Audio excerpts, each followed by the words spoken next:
sejahtera untuk kita semua. Hamdan wa syukran lillah amma ba'd. Bagaimana kabar kalian hari ini? Semoga dalam keadaan sehat dan selalu dalam lindungan Allah Subhanahu wa taala. Amin.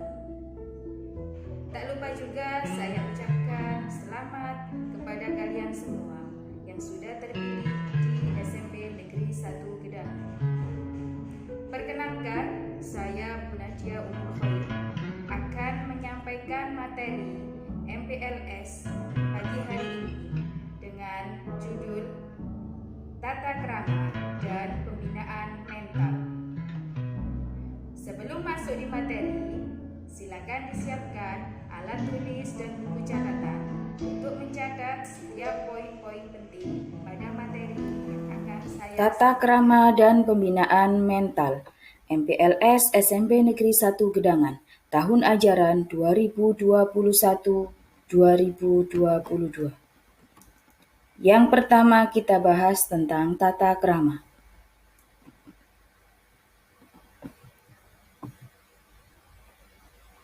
Tahukah kalian apa tata krama itu? Dalam kehidupan sehari-hari, kita sering mendengar kata tata krama. Tata krama terdiri dari dua kata, yaitu tata dan krama. Tata berarti aturan, adat, atau kebiasaan, sedangkan krama adalah sopan santun. Bisa diartikan adat sopan santun, kebiasaan sopan santun.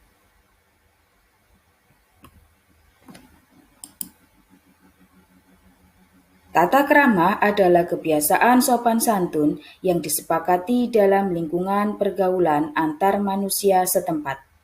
Seperti halnya ketika kita kecil, orang tua mengajarkan untuk berbicara sopan kepada orang yang lebih tua.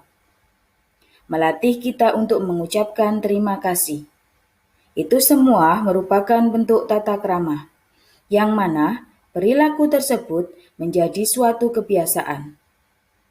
Nah, kebiasaan inilah yang disebut dengan tata krama.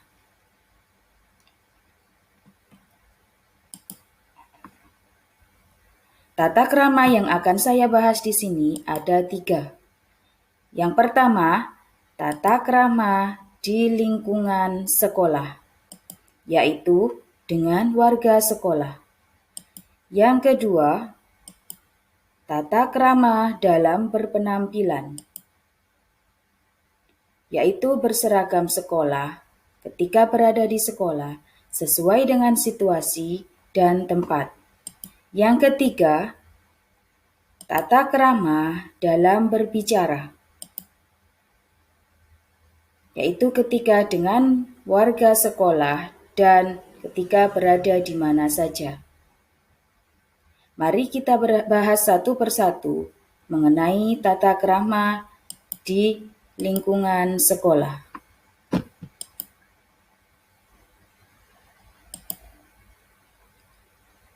Bentuk tata krama di lingkungan sekolah diantaranya adalah berperilaku sopan dan baik dengan siapa saja, hormat dan patuh kepada semua guru, saling menolong dan membantu antar sesama, saling menghormati dan menjaga perasaan antar teman, saling menyapa dan bersalaman dengan guru.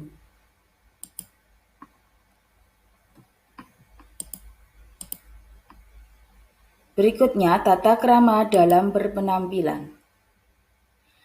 Filosofi Jawa mengatakan, ajining diri saka lati, ajining rogo saka busono. Hal tersebut mengandung arti bahwasannya seseorang akan berharga jika dilihat dari penampilan atau busana yang kita pakai. Jadi, hendaklah kita berpakaian atau berpenampilan sesuai dengan syariat agama kita. Bentuk tata krama dalam berpenampilan diantaranya adalah berpakaian seragam sekolah sesuai dengan aturan sekolah yang berlaku. Menjaga aurat terhadap guru atau sesama siswa. tidak berdandan atau memakai parfum yang berlebihan. Memakai pakaian harus cocok dengan situasi dan tempat. Yang perlu kita garis bawahi dan kita perhatikan bersama-sama, yaitu hendaklah berpakaian dengan menjaga aurat. Kita harus memperhatikan di mana saja kita berpakaian. Bentuk tata krama yang ketiga adalah berbicara. Di dalam Quran surat Al-Baqarah ayat 83 dijelaskan, Bismillahirrahmanirrahim, wa qulu linnasi husnan, yang artinya, bertutur katalah yang baik kepada sesama manusia. Bentuk tata krama dalam berbicara di antaranya, ketika berbicara hendaknya saling memandang. Tidak mengayun-ayunkan tangan atau lain-lainnya ketika sedang berbicara. Tidak membantah dan menentang guru. Mengucap salam ketika bertemu dan tidak berkata kotor. Berbicara sopan di hadapan guru dan tidak meninggikan suara.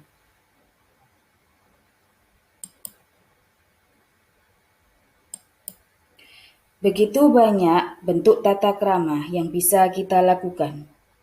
Kebiasaan baik yang kita lakukan akan muncul satu nilai, yaitu sopan santun. Maka, kesopanan adalah cara orang lain menilai diri kita. Maka bersikaplah sopan kepada setiap orang. Pesan dalam penjelasan tata krama ini, yaitu jangan berhenti menjadi baik. Di dalam Al-Quran juga dijelaskan Quran surat Al-Zalzalah ayat 7 yang berbunyi, Bismillahirrahmanirrahim, faman ya'mal mithqala dzarratin khairan yarah, yang artinya, barang siapa mengerjakan kebaikan seberat zarrah pun, niscaya dia akan melihat balasannya. Begitu pula sebaliknya, Allah juga menjelaskan di dalam Quran surat Al-Zalzalah ayat 8, yang artinya barang siapa yang mengerjakan kejelekan seberat biji darah pun, niscaya dia akan melihat balasannya pula. Untuk itu pesan ini perlu kita perhatikan dan kita kerjakan.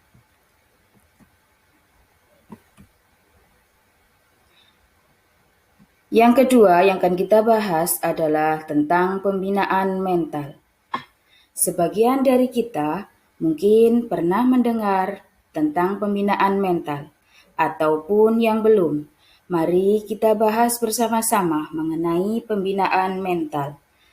Pembinaan mental dapat diartikan perbaikan tindakan atau tingkah laku seseorang melalui pendidikan agama.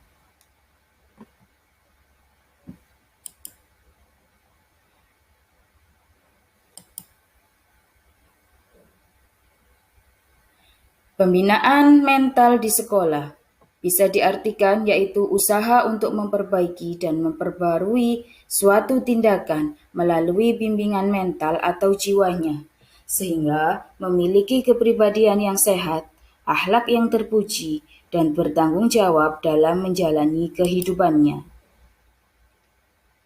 Bentuk pembinaan mental di sekolah bisa kita lihat pada gambar di antaranya kegiatan sholat berjamaah, kegiatan khotmil Quran yang dilakukan secara bersama-sama oleh siswa secara bergantian.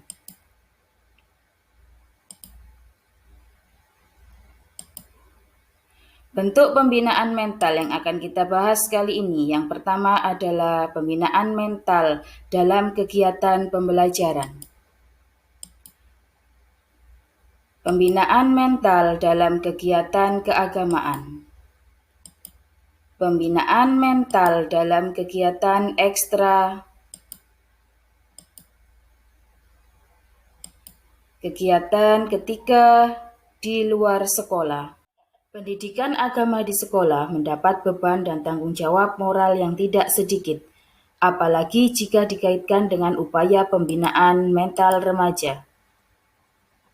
Usia remaja ditandai dengan gejolak kejiwaan yang berimbas pada perkembangan mental dan pemikiran, emosi, kesadaran sosial, pertumbuhan moral, dan sikap dalam beribadah. Pembinaan mental bisa dilakukan melalui kegiatan pembelajaran agama di sekolah. Hal tersebut bisa dilakukan pada materi pembelajaran yang disampaikan secara mendalam dan peserta didik bisa memanfaatkan teknologi. Juga secara komunikatif, yaitu dengan membimbing dan lebih dekat dengan peserta didik. Metode pembelajaran juga berkaitan dengan pembinaan mental, yang mana berkaitan dengan kehidupan dan aktual serta dapat diterapkan dalam kehidupan sehari-hari.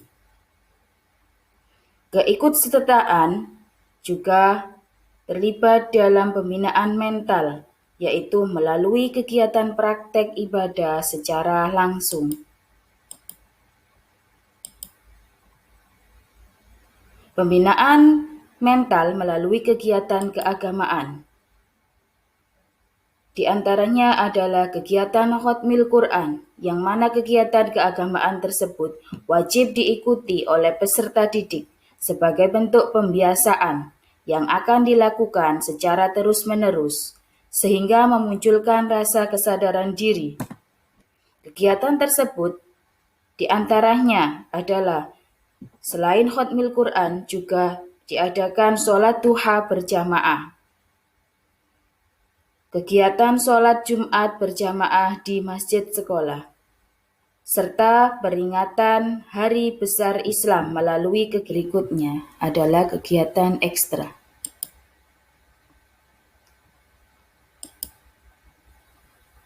Kegiatan ekstrakurikuler memiliki peran penting dalam pembinaan mental.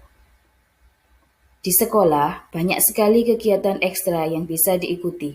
Peserta didik bisa memilih salah satu kegiatan ekstrakurikuler yang ada, dengan tujuan agar peserta didik memiliki misi dan semangat, serta mendorong peserta didik untuk memiliki akhlak mulia. Pembinaan mental juga dilakukan melalui kegiatan di luar sekolah. Bentuk kegiatan pembinaan mental di luar sekolah bisa dilakukan melalui kegiatan lomba, keikutsertaan dalam kegiatan keagamaan lainnya seperti halnya istighosah, Khatmil Quran, dan kegiatan-kegiatan yang lainnya. Sehingga peserta didik lebih menghayati dan tumbuh kesadaran dalam diri.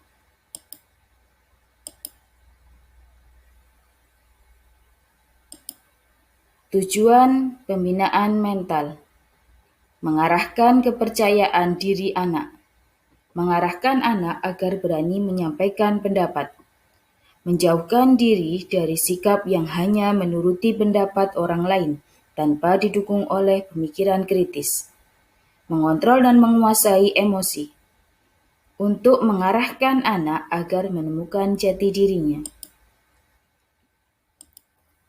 Keberhasilan seseorang dalam melakukan atau mencapai sesuatu sangat banyak dipengaruhi bagaimana ia mampu menjaga kesehatan fisik dan mental sebaik-baiknya. Bentuk kegiatan pembinaan mental, baik di sekolah atau di lingkungan sekitar, sangat banyak sekali. Kegiatan pembinaan mental di sekolah dilakukan dengan tujuan membentuk peserta didik yang berkarakter, unggul, dan berbudi pekerti luhur, sehingga mampu menghadapi keadaan zaman saat ini. Harapan kita semua, peserta didik tidak hanya sehat fisik saja, melainkan juga mental yang sehat.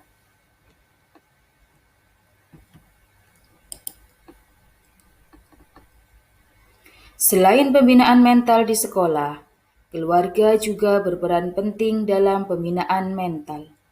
Melalui keluarga, terbentuklah sifat dan karakter seorang anak. Rasulullah Shallallahu Alaihi Wasallam bersabda, "Kullu mauludin yuladu alal fitrah, fa'abawahu yuhawidanihi au yunasiranihi au yumajjisani." Yang artinya, setiap anak dilahirkan dalam keadaan fitrah, maka orang tuanya lah yang menjadikannya mereka Yahudi, Nasrani maupun Majusi. Oleh karena itu, jangan tunggu sampai besok. Mulailah dari sekarang. Kita senantiasa memperbaiki diri kita, memperbaiki sikap dan perilaku kita. Jangan sampai menyia-nyiakan waktu meskipun itu sedikit. Karena kehidupan di dunia ini sangatlah berharga. Sedikit yang bisa saya sampaikan, semoga membawa manfaat untuk kita semua dan utamanya bermanfaat dalam kehidupan sehari-hari. Sebelum saya akhiri, di akhir sesi ini akan ada beberapa pertanyaan yang harus kalian jawab. Selamat mengerjakan dan salam sehat untuk kita semua. Wassalamualaikum warahmatullahi